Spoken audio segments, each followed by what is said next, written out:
नमस्कार। सवाल इंडिया का इस वक्त आप देख रहे हैं। मेरा नाम है अंकित त्यागी। शाम के 4 बज गए हैं। कोलकाता रेप और मर्डर केस में आज छात्र संगठन, जिनको पश्चिम बंगाल सरकार कह रही है कि देखिए अराजकता फैलाने की कोशिश हो रही है, वहां पर पश्चिम बंगाल सरकार के सचिवालय यानी कि नबाना तक मार्च कर रहे हैं और कोशिश कर रहे हैं।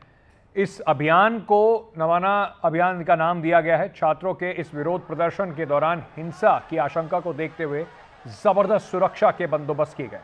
6000 से ज्यादा पुलिस वालों को तैनात किया गया है। 19 जगहों पर बैरिकेडिंग की गई है। पुलिस ने प्रदर्शनकारी छात्रों को रोकने के लिए वाटर कैनन और आंसू गैस का इस्तेमाल किया है। साथ ही लाठीचार्ज भी किया गया। छात्र बैरिकेड तोड़कर आगे बढ़ने की कोशिश कर रहे हैं। कई जगह पर पथराव की भी पथराव करने की जिस तरीके से कुछ घटनाएं आई है, उसके बाद पुलिस ने वहां पर बल का प्रयोग किया है। अलग अलग जगहों पे, हावड़ा हो या कई जगह पर और शहर में, पुलिस और जो प्रदर्शनकारी उनके बीच में झड़प देखने को मिल रही है। लगातार टीएमसी और बीजेपी की भी इस पे ठनी हुई है। सबसे पहले चलते हैं सीधे हमारे सहयोगी मुकेश इस वक्त हमारे साथ जुड़ रहे हैं। मुकेश, काफी मशक्कत पुलिस को वहां पर करनी पड़ रही है इन प्रदर्शनकारियों को रोकने के लिए, क्या अभी हालात है?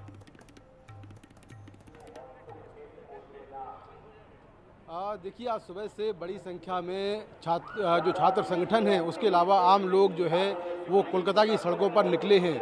और उसको देखते हुए जो कोलकाता पुलिस है उसने करीब 6000 जवान तैनात किए थे और 19 जगहों पर बैरिकेडिंग की हुई है। 21 डीसीपी लगे हुए हैं ड्यूटी पर।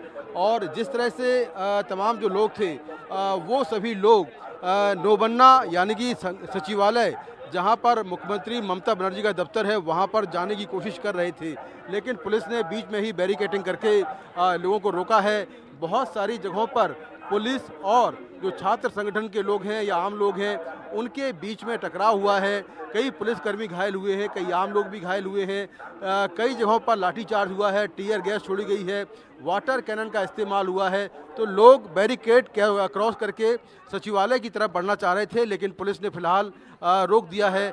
अभी कुछ प्रोटेस्टर यहाँ पर बचे हुए हैं, लेकिन तमाम जगहों से जो जानकारी मिल रही है कि अब जो है जितने भी प्रोटेस्टर वहाँ पर थे सबको हटा लिया गया है। कई लोगों को डिटेन किया गया है, उनको पुलिस बस में बिठाकर अपने साथ में ले गई है। और अभी भी ये अनाउंसमेंट किया जा रहा है कि यहाँ पर बीएनएस का सेक्शन 163 लगा हुआ है, 5 से ज़्यादा लोग नहीं हो सकते हैं। और ये भी कहा जा रहा है कि अगर शांतिपूर्ण तरीके से प्रोटेस्ट करना है तो कोलकाता पुलिस किसी को परेशान नहीं करेगी, लेकिन किसी ने हिंसा की या पथराव किया या बैरिकेड तोड़ने की कोशिश की तो उसके खिलाफ कार्रवाई की जाएगी। ये यहाँ पर आप देखें कि यहाँ पर लगातार जो यहाँ की स्थानीय लैंग्वेज है उसमें लगातार जो पुलिस है वो अनाउंसमेंट कर रही है। सामने ये लिखा हुआ है, maintain peace, act according to law, don't cross this line. तो कोलकाता पुलिस के जवान यहाँ पर तमाम जगहों पर तैनात किए गए हैं। और आप पीछे देखें तो पहली बार ऐसा हुआ है कि प्रदर्शनकारियों को रोकने के लिए कोलकाता पुलिस ने बड़े बड़े कंटेनर्स जो है वो सड़कों पर रखे हैं। और ऐसा हमने दिल्ली में देखा था जब किसान आंदोलन के दौरान पुलिस ने दिल्ली की सीमाओं पर लोगों को रोकने के लिए सड़कें खोद दी थी या फिर कंटेनर रखे थे। लेकिन कोलकाता में ऐसा पहली बार हुआ है कि पुलिस ने बड़े बड़े कंटेनर्स यहाँ पर जो हैं वो रखे हैं। और यहाँ पर देखिए किस तरह से बड़ी संख्या में जो पुलिस के जवान हैं वो टीयर गैस के साथ यहाँ पर आए हुए हैं। और अभी भी कोलकाता में कुछ जगहों पर छिटपुट टकराव की जो बातें हैं वो सामने आ रही हैं। और पुलिस के मुताबिक उनको इस बात के इनपुट मिले थे कि प्रदर्शन के नाम पर कोलकाता में हिंसा की साजिश हो रही है और इसमें कुछ राजनीतिक संगठन शामिल हैं। ये टीएमसी ने भी आरोप लगाया था। तो इस तरह से आज सुबह से लगातार कोलकाता में जो विरोध प्रदर्शन है वो चल रहा है और सीधे तौर पर लोग मुख्यमंत्री ममता बनर्जी का इस्तीफा मांग रहे हैं। मेडिकल छात्रा की हत्या और रेप के मामले में 15 दिन हो चुके हैं, अभी तक जांच किसी अंजाम तक नहीं पहुंची है। तो लोग विक्टिम के लिए इंसाफ की मांग कर रहे हैं और मामले को दबाने का आरोप लगाकर ममता बनर्जी से इस्तीफा मांग रहे हैं। तो फिलहाल यहाँ पर अभी भी हालात जो है कुछ जगहों पर तनावपूर्ण हैं, लेकिन कोलकाता पुलिस तमाम जगहों पर बड़ी संख्या में तैनात है। और इस तरह से जो छात्र हैं, जो छात्र संगठन हैं, उनसे जुड़े कई लोगों को डिटेन किया गया है। हमने बहुत लोगों से बात की कि इसके पीछे कौन संगठन है, लेकिन कोई चेहरा नहीं है, कोई बड़ा चेहरा नहीं है जो कि इस प्रोटेस्ट के पीछे नाम उसका निकलकर सामने आए। अलग अलग जगहों से जो छात्र संगठन हैं वो यहाँ पर आए हैं और कुछ आम लोग भी इसमें शामिल हैं। हालांकि जो विपक्षी दल हैं, चाहे वो बीजेपी हो, लेफ्ट हो या जो अन्य दल हैं, कांग्रेस हो, उनका नैतिक सपोर्ट जरूर है इस प्रोटेस्ट को, लेकिन सीधे तौर पर वो शामिल नहीं हैं। फिलहाल कोलकाता में तमाम जो सड़कें हैं वो बंद हैं और अभी भी लगातार कुछ जगहों पर पुलिस के साथ टकराव की छिटपुट खबरें अभी आ रही हैं। तो अभी भी कुछ जगह पर छुटपुट इस तरह के टकराव की घटनाएं आ रही हैं, लेकिन मुकेश, जो बार बार एक सवाल उठ रहा था कि ये छात्र कौन है, क्या ये छात्र संगठन, पुलिस कल से कह रही है कहीं रजिस्टर्ड नहीं है और इनको ऐसा लगता है कि ये जानबूझकर अराजकता फैलाने के लिए ये लोग आ रहे हैं। साथ ही साथ ये भी साफ दिखाई पड़ रहा है, जैसे आप भी बता रहे हैं, कि गुस्सा है लोगों में ममता बनर्जी सरकार के खिलाफ। जिस तरीके से इस केस को हैंडल किया गया उसको लेकर आम जन में भी काफी गुस्सा है।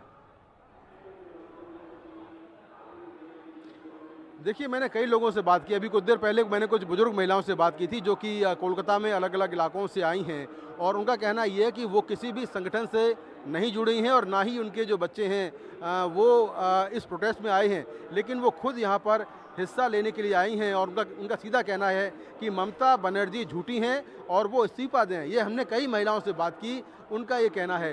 तो छात्र संगठनों की बात करें तो एबीवीपी का नाम सामने आ रहा है। हालांकि वामपंथी छात्र संगठन इस प्रोटेस्ट में शामिल नहीं हुए हैं ऐसा कहा जा रहा है, लेकिन जो अन्य छात्र संगठन हैं या तमाम जो छात्र हैं वो अलग अलग ग्रुप्स में कोलकाता में तमाम जगहों से सचिवालय की तरफ जाने की कोशिश कर रहे थे और ममता बनर्जी का जो दफ्तर है उसको घेरने की कोशिश कर रहे थे, लेकिन तमाम रास्तों को कोलकाता पुलिस ने पहले ही ब्लॉक कर दिया था, बंद कर दिया था। मल्टी लेयर्ड बैरिकेडिंग की गई थी, पुलिस एंटी राइट इक्विपमेंट के साथ तैनात थी। इसके अलावा बड़े बड़े कंटेनर्स सड़कों पर रखे गए थे और अभी देखे हूँ, अभी भी यहाँ पर तमाम जो पुलिसकर्मी हैं वो हाथों में डंडे लेकर, हेलमेट पहनकर बैठे हुए हैं कि अगर कोई आता है तो उससे निपटने की तैयारी क्या होनी चाहिए। अभी भी यहाँ पर बड़ी संख्या में जो पुलिस है वो तैनात हैं और यहाँ पर आपको दिखाता हूँ कि सामने देखिए, यहाँ पर जो टीयर गैस के गोले हैं वो अभी भी पुलिस लेकर बैठी हुई है। यहाँ पर जो टीयर गैस के गोले यहाँ पर लेकर बैठी है। कोलकाता पुलिस के जो सीनियर ऑफिसर्स हैं वो लगातार हालात पर नज़र बनाए हुए हैं। हालांकि अब तक हिंसा की कोई बड़ी खबर नहीं आई है, लेकिन ये बात ज़रूर सुनने आई है कि हावड़ा ब्रिज के आसपास यहाँ जहाँ पर मैं खड़ा हूँ इस इलाके में, ये जो सेकेंड हुबली ब्रिज है, इस इलाके में कुछ जगहों पर लोग घायल हुए हैं, कुछ पुलिसकर्मी भी घायल हुए हैं और लाठीचार्ज हुआ है, पथराव हुआ है, आंसू गैस से गोले छोड़े गए हैं। तो इस तरह से आज टकराव देखने को मिला है और निश्चित तौर पर यहाँ पर छात्रों के साथ साथ आम लोग भी इस घटना से गुस्से में हैं। बहुत बहुत शुक्रिया मुकेश हमारे साथ जुड़ने के लिए। आगे बढ़ते हैं। इसी पर आज भारतीय जनता पार्टी ने एक बार फिर से ममता बनर्जी सरकार को घेरने की कोशिश की। बीजेपी प्रवक्ता गौरव भाटिया ने कहा कि सच्चाई सामने लाने के लिए ममता बनर्जी सरकार और पुलिस कमिश्नर का पॉलीग्राफ टेस्ट होना चाहिए।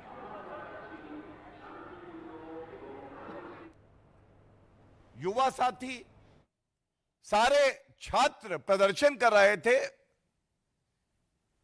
उस पूरे मंच को ध्वस्त कर दिया गया, हाथापाई की गई और अब हम जो देख रहे हैं वही कार्य नबन्या अभियान जो है वहां क्या हो रहा है, वहां फिर से पुलिस मुस्तैदी से खड़ी है। वाटर कैनन, डंडे चलाना, बल्कि बड़े बड़े कंटेनर लाए गए हैं। कंटेनर और डंडे, वाटर कैनन, जैसे ये आरोपी हैं, इन्होंने दुष्कर्म किया है। ये है तानाशाह ममता बनर्जी की आंखें। पूरा प्रदेश में 50-60 हजार पुलिस लोग आज फील्ड में उतरा। यहाँ 6000 पुलिस कलकत्ता पुलिस का, वहाँ 7 से 8 हजार police. Water cannon they are using, peaceful demonstration, no flag, no bamboo, nothing else. They are using tear gas in Sadragachi. What is going on? Kolkata police और प्रदर्शनकारी आमने सामने हैं। ये देखिए, कोलकाता पुलिस के जवान आगे बढ़ते जा रहे हैं और जो प्रदर्शनकारी हैं उनको खदेड़ा गया है। यहाँ पर जो आंसू गैस के गोले हैं वो चले हैं। यहाँ पर देखिए कि किस तरह से जो प्रदर्शनकारी हैं उनको खदेड़ने की तैयारी चल रही है। ये देखिए लोग सड़क पर नीचे बैठ गए हैं और उनको यहाँ पर हटाया जा रहा है। कोलकाता पुलिस के जो सीनियर अधिकारी हैं वो यहाँ पर पहुँचे हुए हैं और यहाँ पर लगातार लोगों के बीच में और पुलिस के बीच में टकराव देखने को मिल रहा है। प्रदर्शन में कई महिलाएं शामिल हैं और इनको पुलिस यहाँ से जबरन हटा रही है। ये देखिए किस तरह से लोगों को हटाया जा रहा है, क्योंकि लोग ये मांग कर रहे थे कि वो सचिवालय तक जाएंगे, ममता बनर्जी का इस्तीफा मांग रहे हैं, लेकिन अब पुलिस यहाँ को तमाम लोगों को यहाँ से खदेड़ रही है। हल्का बल प्रयोग किया गया है, आंसू गैस के गोले छोड़े गए हैं और यहाँ पर पुलिस ने कहा है कि बैरिकेड के दूसरी ओर रहें, लेकिन जब ये लोग नहीं माने, बैरिकेड तोड़े, तो फिर यहाँ पर वाटर कैनन का इस्तेमाल किया गया, आंसू गैस के गोले छोड़े गए और अब यहाँ से लोगों को हटाया जा रहा है। ये देखिए कोलकाता पुलिस के जवान किस तरह से धक्का देकर यहाँ से लोगों को हटा रहे हैं, क्योंकि कोलकाता पुलिस ने कहा था कि जिस तरह का ये विरोध प्रदर्शन है उसमें हिंसा हो सकती है और इसीलिए यहाँ पर हालांकि यहाँ पर जहाँ पर मैं खड़ा हूँ यहाँ पर कोई हिंसा तो नहीं हुई है, लेकिन लोगों ने बैरिकेड तोड़ने की कोशिश की और उसके बाद लोगों को यहाँ से पुलिस खदेड़ रही है, पीछे की ओर हटा रही है। तो ये जो कोलकाता का हेस्टिंग्स इलाका है ये वहाँ का नज़ारा है और यहाँ पर बड़ी संख्या में तिरंगा लेकर लोग पहुँचे हुए थे और इस तरह से जो इनकी मांग है वो यही है कि इस मामले में कड़ी कार्रवाई हो, जो है ख़ास तौर से जो ममता बनर्जी जो मुख्यमंत्री हैं पश्चिम बंगाल की, वो जो है इस्तीफा दें। तो ये जो मांग है इसको लेकर लोगों ने यहाँ पर गुस्सा जाहिर किया है और यहाँ पर लगातार टकराव देखने को मिल रहा है। कोलकाता में अलग अलग इलाकों में आंसू गैस के गोले, लाठीचार्ज ये जो है चल रहा है। हावड़ा ब्रिज के पास भी लाठीचार्ज हुआ है, वहाँ भी जो बैरिकेड्स हैं वो तोड़े गए हैं। तो आज कोलकाता में ज़बरदस्त प्रोटेस्ट है, 6000 पुलिसकर्मी तैनात हैं, 19 जगहों पर बैरिकेडिंग है, 26 डीसीपी रैंक के अधिकारी तैनात हैं, लेकिन लोगों को गुस्सा जो है वो थमने का नाम नहीं ले रहा है। कोलकाता से जीडी शंकर के साथ मैं मुकेश सिंह सेंगर, एनडीटीवी इंडिया। ये जो महिलाओं के खिलाफ अत्याचार की, रेप, बलात्कार की जो खबरें हैं सिर्फ कोलकाता तक सीमित नहीं है। राजस्थान के जोधपुर में भी एक नाबालिग के साथ गैंगरेप का मामला सामने आया है। आरोपियों ने एक अस्पताल में वहां पे जो एक कॉटेज वार्ड है उसके पीछे ये वारदात को अंजाम दिया और मौके से फरार हो गए। ये घटना 25 अगस्त की बताई जा रही है। परिवारजनों की शिकायत के बाद पुलिस ने मामला दर्ज करके आरोपियों की तलाश शुरू कर दी है। पुलिस को इसके पीछे कुछ कॉन्ट्रैक्ट कर्मचारियों का हाथ होने का शक है। वहीं एफएसएल की टीम मौके पर पहुंचकर मामले की जांच कर रही है।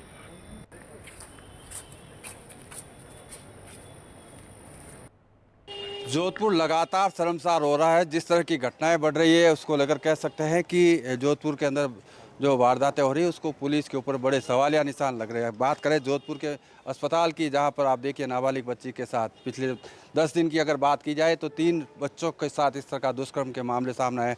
अभी फिलहाल क्या हुआ है ये जानने के लिए हमारे साथ है एसीपी अनिल कुमार जी। सर, किस तरह की घटना सामने आई है और क्या करना है? सर, ये कल सूरसागर एसएचओ ने बताया था कि इस प्रकार की कोई घटना हुई है, तो मैं थाने पहुंचा और वहां पहुंचने के बाद मैं तुरंत जो कार्रवाई एसओपी के तहत की जानी होती है, मेडिकल करवाया जाना, 161 के बयान वगैरह जो होती है वो फटाफट करवाया जाए। और आज सुबह एफएसएल की टीम को बुला करके मौका नक्शा उनके द्वारा भी करवाया गया, हमने भी किया है। और एफएसएल की टीम के अधिकारियों ने जो निर्देशन किया है, मार्गदर्शन किया है कि ये है, आप कलेक्ट कीजिए और जब्त करके उनको हम अभी जब्त करके लेके जा रहे हैं, थाने में जमा कराएंगे। आगे की कार्रवाई जारी है। सर, कब की ये घटना, दुराचार कब हुआ था और कौन लोग थे, क्या आइडेंटिफाई हुआ है या अभी कुछ भी नहीं है? नहीं, अभी जैसे ये घटना जैसे सामने आई है तो थाने की टीमें बना करके वो जो आरोपी हैं उनकी पहचान करने और उनको दस्तयाब करने के लिए भेजी हुई हैं और उम्मीद है कि जल्दी हम इसमें पकड़ लेंगे, उनको दस्तयाब कर लेंगे जल्दी। घटना कब हुई थी ये? घटना बच्ची का नाम परसों मिसिंग हुई थी और फिर रात को वो घटना हुई उसके साथ। यानी परसों रात की घटना है, कह सकते हैं। परसों रात की घटना है। और आप देखिए अब पुलिस को पता चला है, जिस तरह से जो पता चलने के साथ ही पुलिस पहुंची है अस्पताल में, जहाँ कह सकते हैं कि इस जगह पर बताया जा रहा है ये जो है कैदी वार्ड है, जेल कैदी वार्ड, उसके पीछे ले जाकर कोने में जो है अस्पताल में, जो हमारे सूत्र बताते हैं कि अस्पताल में काम करने वाले स्वीपर थे, उन 2 लोगों ने उनके साथ जो है नाबालिग बच्ची के साथ दुष्कर्म किया था। और जिस तरह से दुष्कर्म की घटनाएं बढ़ रही है, कह सकते हैं जोधपुर पुलिस पर सवाल भी खड़े हो रहे हैं। लगातार मासूम बच्चों से दुराचार के मामले सामने आ रहे हैं। ऐसे में पुलिस को चाहिए कि जो गश्त व्यवस्था है और जो पुरानी व्यवस्थाएँ थी उसको दुरुस्त की जाए। अरुण हर्ष, NDTV जोधपुर। वहीं महाराष्ट्र के रत्नागिरी में एक नर्सिंग की छात्रा के साथ बलात्कार की घटना सामने आई है। ऐसा बताया जा रहा है कि लड़की अपने घर जाने के लिए ऑटो में बैठी थी और ऑटो चालक ने इस लड़की को पानी के में कोई नशीला पदार्थ पिलाकर उसके साथ, जब बेहोश हो गई तो उसके साथ दुष्कर्म किया। उसके बाद आरोपी रिक्शा चालक ने महिला को एक सुनसान इलाके में ले जाकर उसके साथ बलात्कार किया। लड़की होश में आने के बाद इसकी सूचना उसने अपने परिवार को दी, जिसके बाद पुलिस स्टेशन में लड़की की शिकायत के आधार पर मामला दर्ज किया गया है। इस घटना की जानकारी मिलने के बाद अस्पताल में लोगों ने काफ़ी ज़्यादा नाराज़गी देखने को मिली है। कल रात कुछ लोगों ने रास्ता रोको आंदोलन करते हुए इस घटना को लेकर अपना विरोध जाहिर किया। पुलिस फिलहाल CCTV के माध्यम से आरोपी की तलाश कर रही है और पीड़ित लड़की को सरकारी अस्पताल में भर्ती कराया गया है।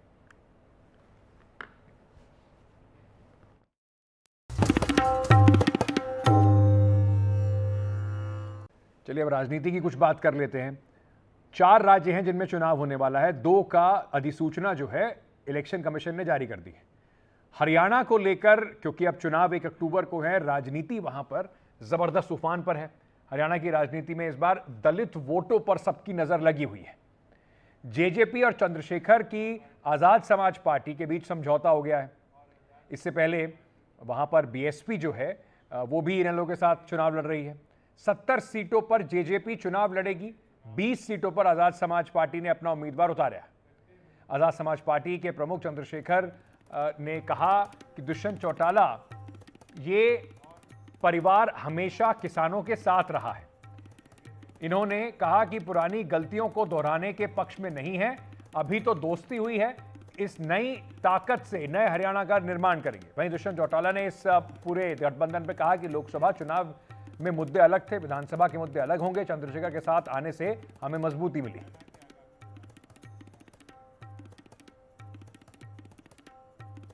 इस अलायंस से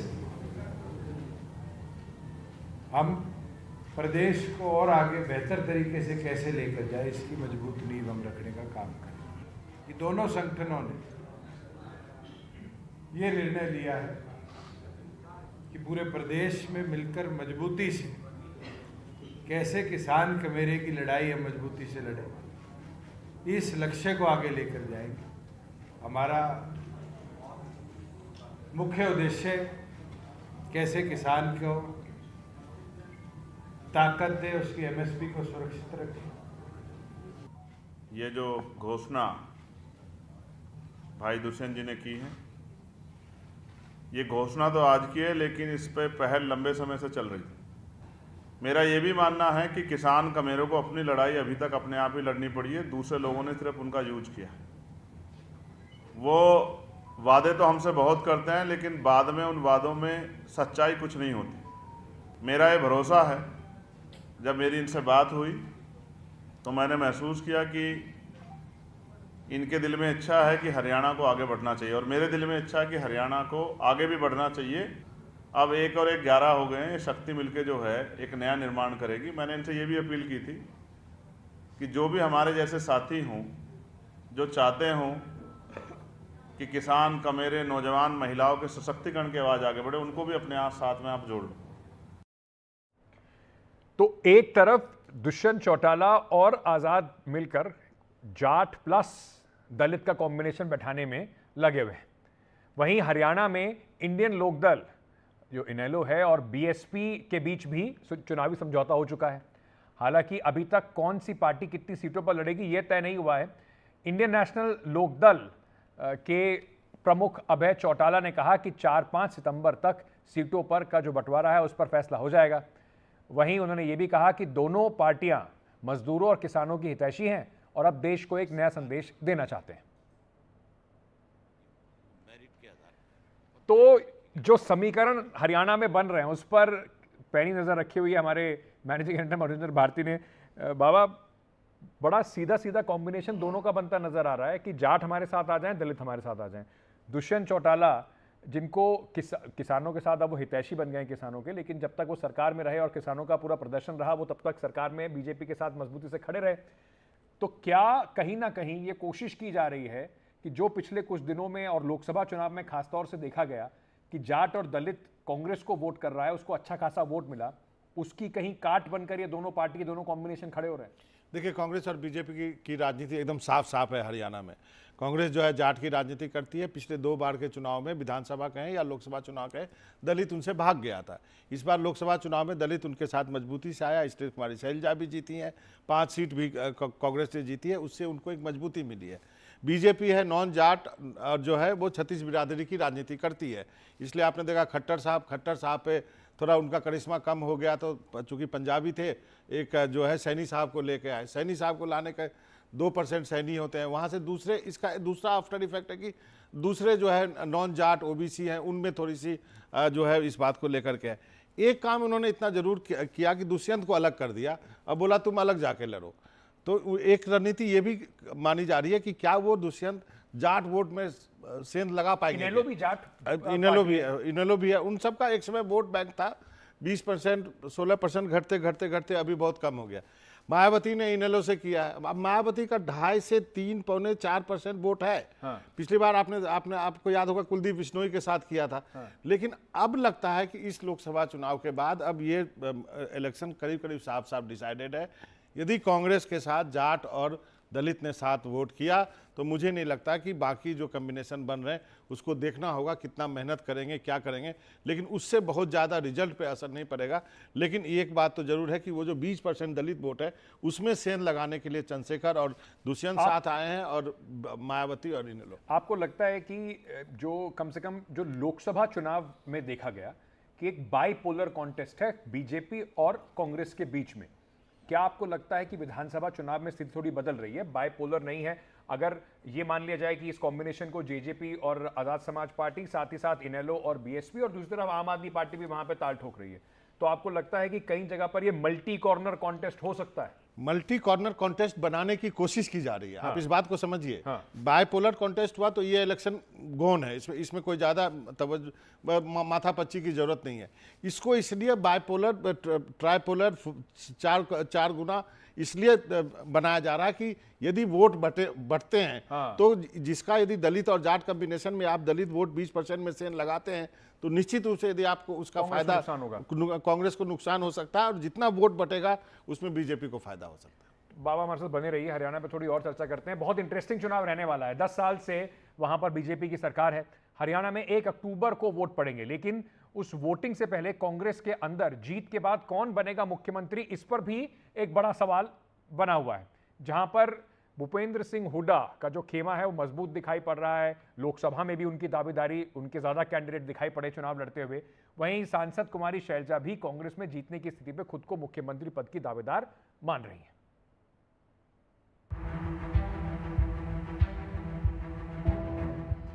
अगर लोकसभा चुनाव ही पैमाना है तो हरियाणा में बीजेपी और कांग्रेस की लड़ाई 50-50 की है। 10 साल से हरियाणा में लोकसभा को चुनाव बुरी तरह हारने वाली कांग्रेस को इस बार जिस तरह 10 में से 5 सीटें मिली, उससे उसको लगता है कि विधानसभा में बहुत शानदार तरीके से जीत हासिल करेगी।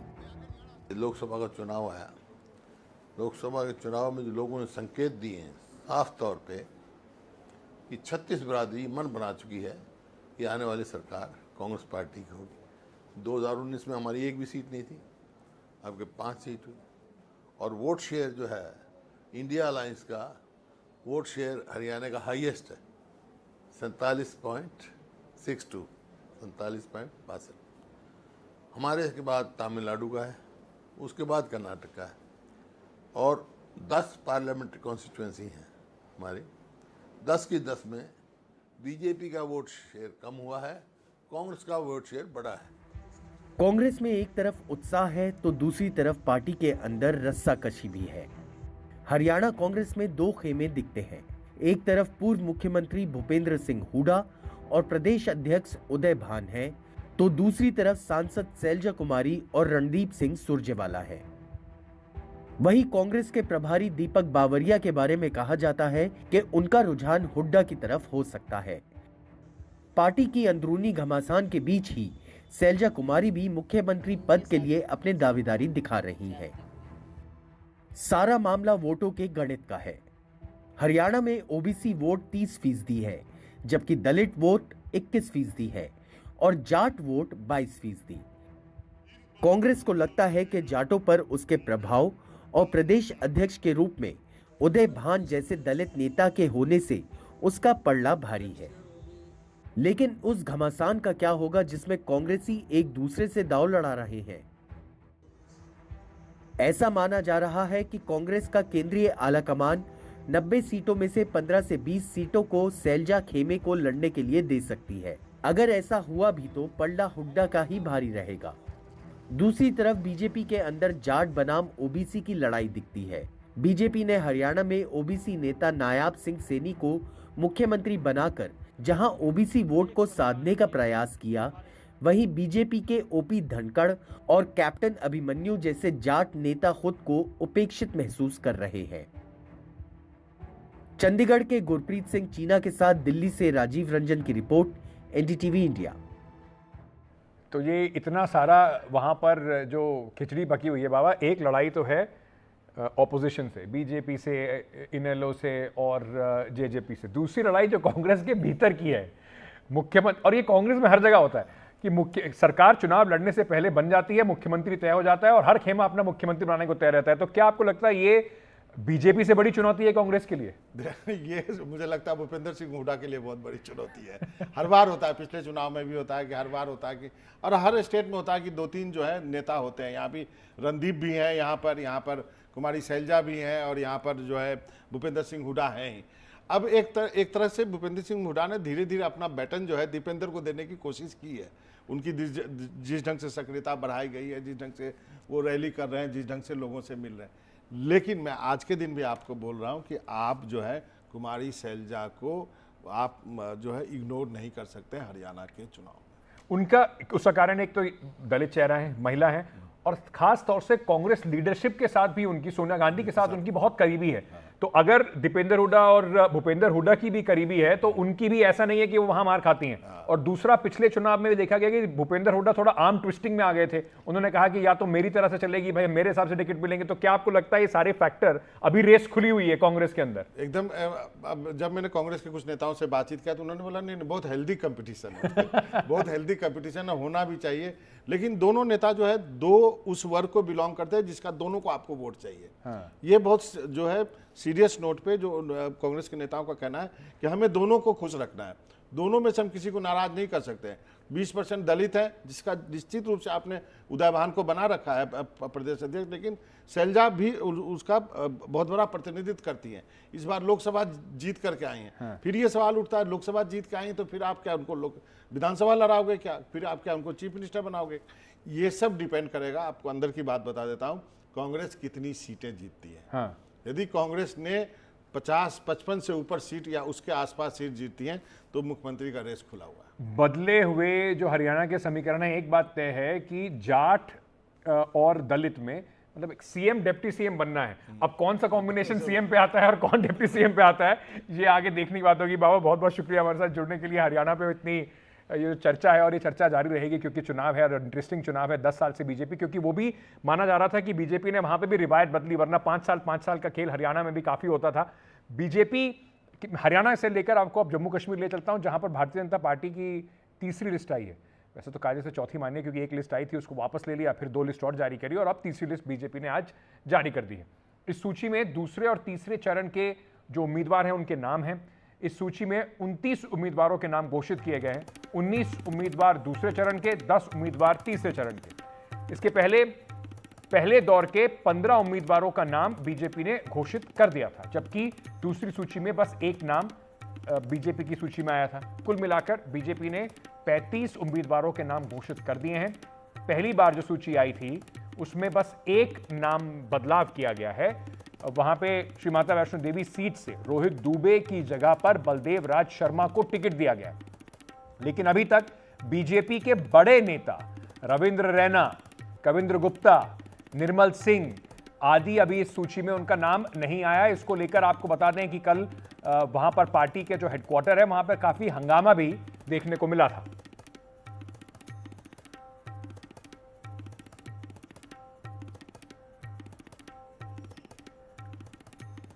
तो भारतीय जनता पार्टी जिस तरीके से जम्मू कश्मीर के चुनाव में, इस बार चुनाव तो खैर अकेले लड़ रही, 90 सीटों पर चुनाव लड़ने का दावा भी भारतीय जनता पार्टी कर रही है। वैली में भी और जम्मू के इलाके में भी भारतीय जनता पार्टी ये कम से कम कहती हुई नजर आ रही है कि मजबूती से चुनाव लड़ा जाएगा।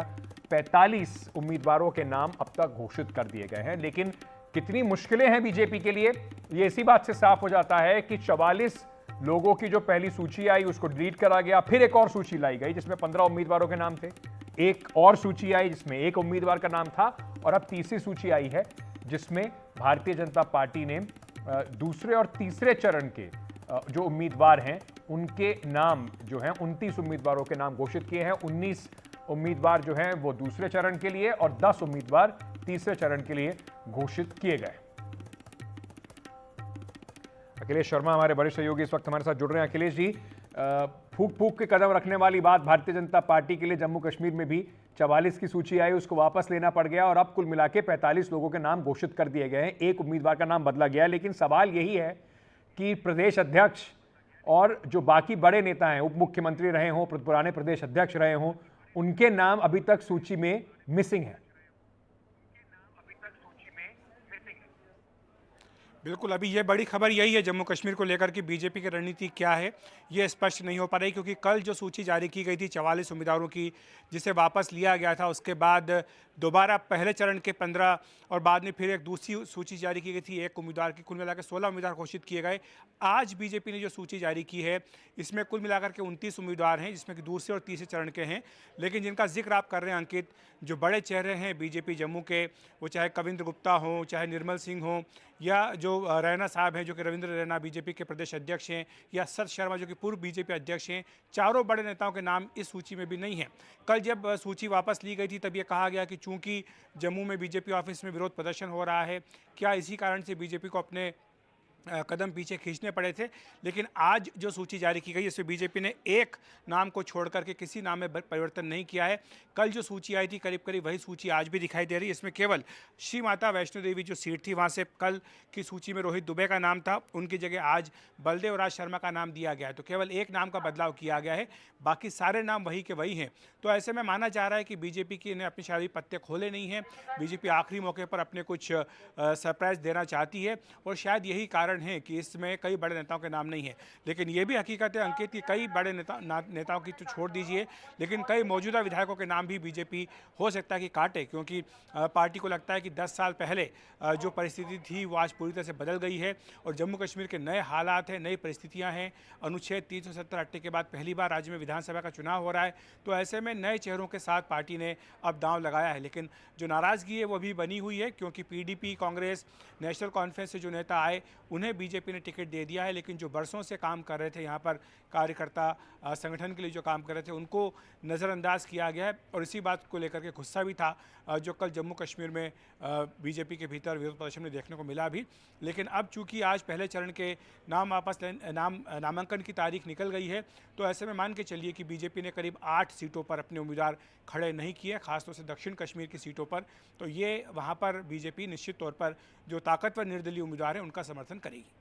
तो कुल मिला के ये माना जाए कि भारतीय जनता पार्टी कम से कम अभी के हिसाब से अखिलेश जी 82 सीटों पर चुनाव लड़ेगी, 90 में से 8 का अभी आंकड़ा जो है जिसमें बीजेपी ने खुद चुनाव नहीं लड़ा है। यही बात नेशनल कॉन्फ्रेंस, कांग्रेस भी पीडीपी आरोप लगाती रही है कि बीजेपी प्रॉक्सी कैंडिडेट खड़े कर रही है। प्रॉक्सी कैंडिडेट और कई सारी पार्टीज हैं जिनको वो समर्थन करके ये कहीं ना कहीं कोशिश कर रही है कोई कॉम्बिनेशन बैठाने की।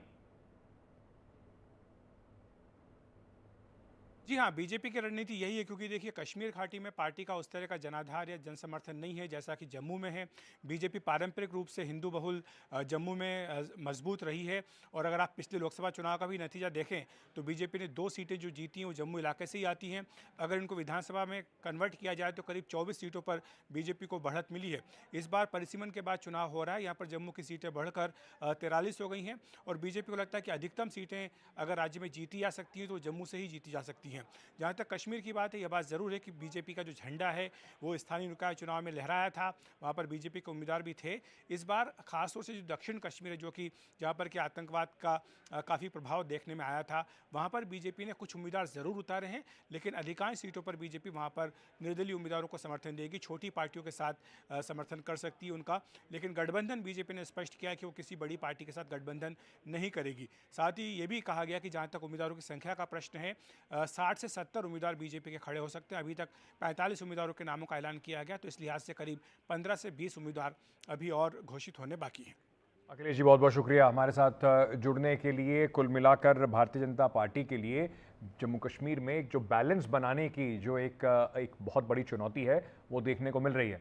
जम्मू कश्मीर में कांग्रेस और नेशनल कॉन्फ्रेंस के गठबंधन का औपचारिक ऐलान हो गया है, दोनों पार्टियों की सीट शेयरिंग भी तय है। नेशनल कॉन्फ्रेंस 50 सीटों पर चुनाव लड़ेगी, कांग्रेस 32 पर चुनाव लड़ेगी। एक सीट CPI-M और पैंथर्स पार्टी को दी गई है। 6 सीटों पर दोनों पार्टियां जो हैं वो दोस्ताना मुकाबला होगा। 5 सीटों की बात की जा रही है। नेशनल कॉन्फ्रेंस के प्रमुख फारूक अब्दुल्ला ने कहा कि हम मुल्क के टुकड़े करने का इरादा रखने वाली ताकतों से लड़ेंगे। कांग्रेस नेता KC वेणुगोपाल ने इस मौके पर कहा कि बीजेपी जम्मू कश्मीर की आत्मा को मारना चाहती है, इसलिए हम लोग साथ आए हैं ताकि जम्मू कश्मीर की आत्मा को बचा सकें। हम जम्मू कश्मीर में सरकार बनाकर यहां के लोगों की बेहतरी के लिए काम करेंगे।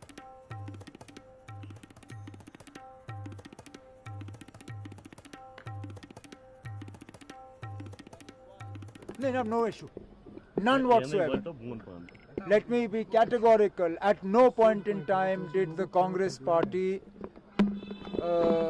raise any objections to our manifesto.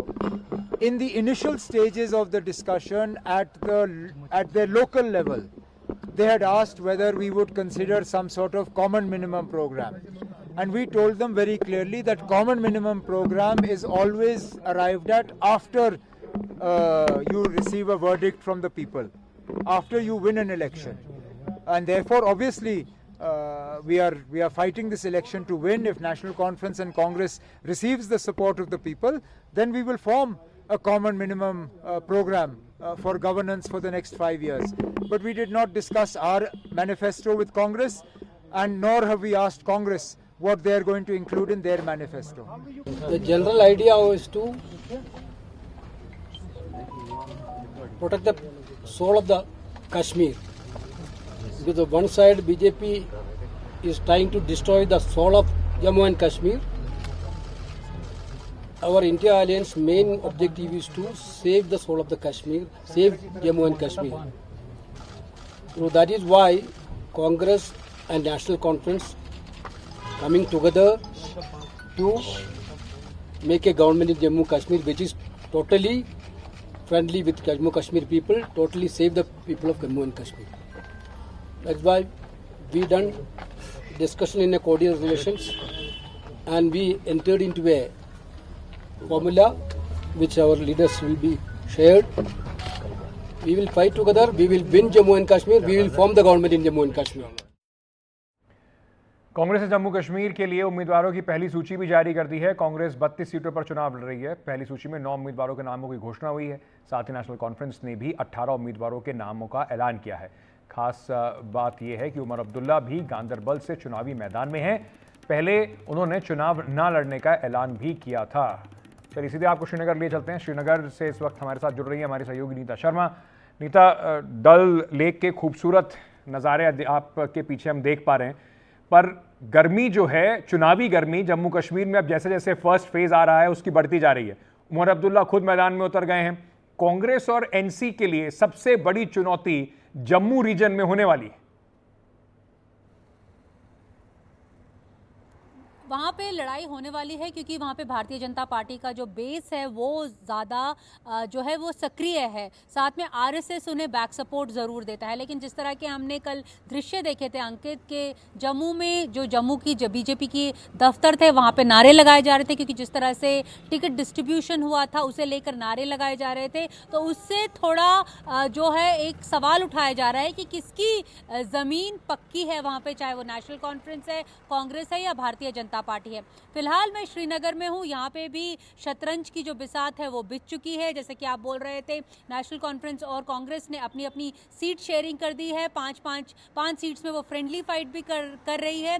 लेकिन दिलचस्प बात यहाँ पर यह है कि इतिहास में 1987 के बाद पहली बार जमात जो है वो चुनाव लड़ रही है, और वो 5 से 6 सीट्स में जो दक्षिण कश्मीर का जो पीडीपी का गढ़ बताया जाता है वहाँ पे चुनाव लड़ रही है। और जहाँ तक नॉर्थ कश्मीर का सवाल है, उनका ये कहना है कि वो इंजीनियर रशीद की पार्टी AIP एहतियात पार्टी जो है उसको सपोर्ट करेगी। तो ये एलिगेशन कहीं ना कहीं लगाया जा रहा है कि ये सब जो जोड़ तोड़ हो रहा है और जो एडिशंस हो रहे हैं और सब्सट्रैक्शंस हो रहे हैं वो इसलिए हो रहे हैं कि कहीं ना कहीं नेशनल कॉन्फ्रेंस और PDP के जो वोट हैं वो काटे जाएं, जो जिस तरह से जोड़ तोड़ किया जा रहा है। अंकित, बहुत बहुत शुक्रिया नीता हमारे साथ जुड़ने के लिए।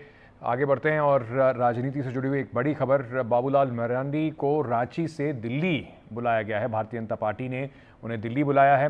बीजेपी की आला नेताओं से मिलेंगे बाबूलाल मरांडी। चंपा सोरेन को बीजेपी में शामिल किए जाने की बात से उनकी नाराजगी की चर्चा थी, लेकिन दिल्ली पहुंचने पर उन्होंने कहा कि अगर चंपा सोरेन बीजेपी में आते हैं तो उनका स्वागत है। झारखंड बीजेपी के अध्यक्ष है बाबूलाल मरांडी।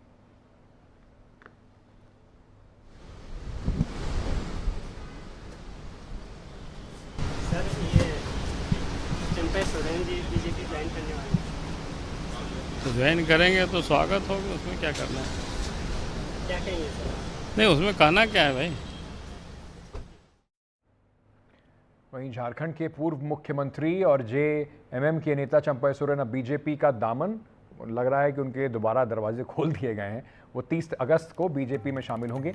देर रात उन्होंने गृह मंत्री अमित शाह से मुलाकात की। इस दौरान झारखंड बीजेपी के प्रभारी हेमंत बिस्वा शर्मा भी मौजूद रहे। चंपा सोरेन मुख्यमंत्री पद से हटाए जाने के बाद हेमंत सोरेन से नाराज चल रहे थे।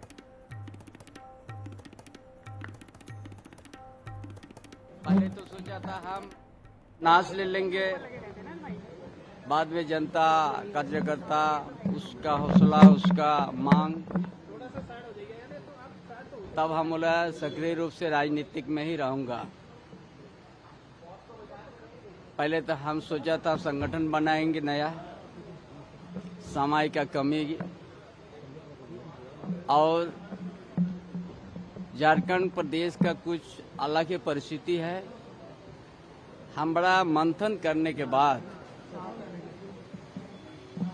देश का प्रधानमंत्री, माननीय प्रधानमंत्री का उनका ऊपर विश्वास किया, गृह मंत्री अमित शाह के ऊपर विश्वास हमारा बढ़ गया और भारतीय जनता पार्टी में शामिल होने का हमने निर्णय ले लिया। भारतीय जनता पार्टी उनका स्वागत करती है और हमें लगता है ये झारखंड मुक्ति मोर्चा की ताबूत में अंतिम कील होगा और ये डूबते हुए झारखंड मुक्ति मोर्चा के जहाज को जल्दी डुबाएगा, क्योंकि वो कद्दावर नेता थे। कोल्हान में कोल्हान टाइगर के रूप में जाने जाते थे, लेकिन एक बार फिर से स्पष्ट हो गया है कि जो परिवार के बाहर का, डायनेस्टी के बाहर का होता है, सोरेन डायनेस्टी के बाहर का नेता, उसको तवज्जो नहीं मिलती है, उसको इम्पोर्टेंस नहीं मिलता है झारखंड मुक्ति मोर्चा के भीतर खाने में। अब 30 तारीख को वो रांची में भारतीय जनता पार्टी का औपचारिक रूप से दामन थामेंगे, तो ये भारतीय जनता पार्टी को मजबूती प्रदान करेगा।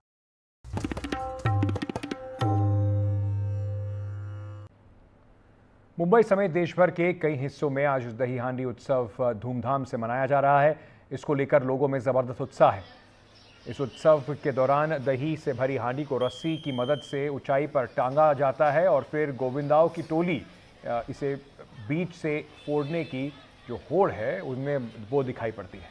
बता दें कि कान्हा के मंदिरों के साथ साथ गली मोहल्लों में भी दही हांडी का कार्यक्रम किया जाता है। वहां दही हांडी के दौरान मुंबई में सुरक्षा के कड़े इंतजाम किए गए हैं। चप्पे चप्पे पर पुलिसकर्मियों की तैनाती की गई है। मुंबई में दही हांडी के मौके पर अलग अलग जगहों पर बड़े इनाम का ऐलान भी किया जाता है।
मुंबई में इस वक्त बड़े उत्साह के साथ दही हांडी का कार्यक्रम जो है वो मनाया जा रहा है। जगह जगह पर आप इसको उत्साह को देख रहे हैं।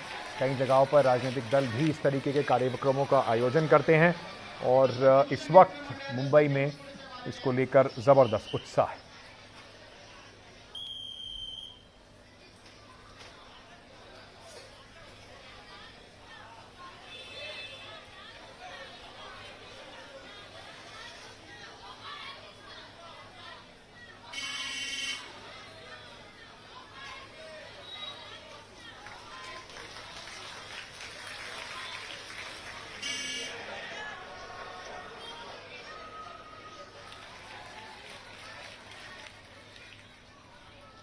चलते हैं सीधे लाइव रिपोर्ट के लिए हमारी सहयोगी सुजाता के। सुजाता, किस तरीके का माहौल है? बारिश के बीच में दही हांडी के कार्यक्रम जगह जगह चल रहे हैं।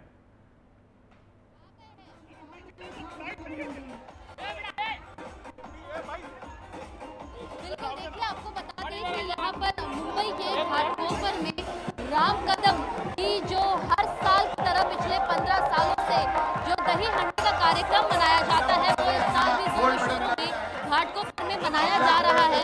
और इसी के साथ अगर आप देखें तो यहाँ पर जो है यहाँ पर अलग अलग प्रकार के कई सारे पथक भी आए हुए हैं जिनके लिए नए नए इनाम भी रखे गए हैं। ऐसे में हालांकि बारिश का भी आज जोरदार मौसम बना हुआ है जिसके चलते एक और यहाँ जो पथक है उनको दही हांडी मनाने में तो मजा आ ही रहा है, लेकिन इसी के साथ जो यहाँ पर दर्शक आए हुए हैं दही हांडी को टूटता देखने के लिए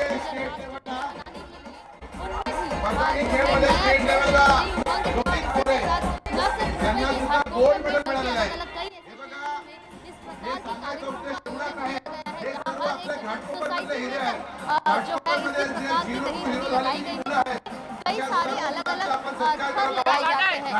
हालांकि इस पूरे मामले में चलिए सुजाता, थोड़ा सा आपके ऑडियो में थोड़ी परेशानी है, उसको ठीक करेंगे, वापस आपके साथ बात भी करेंगे। बहुत बहुत शुक्रिया इस वक्त हमारे साथ जुड़ने के लिए।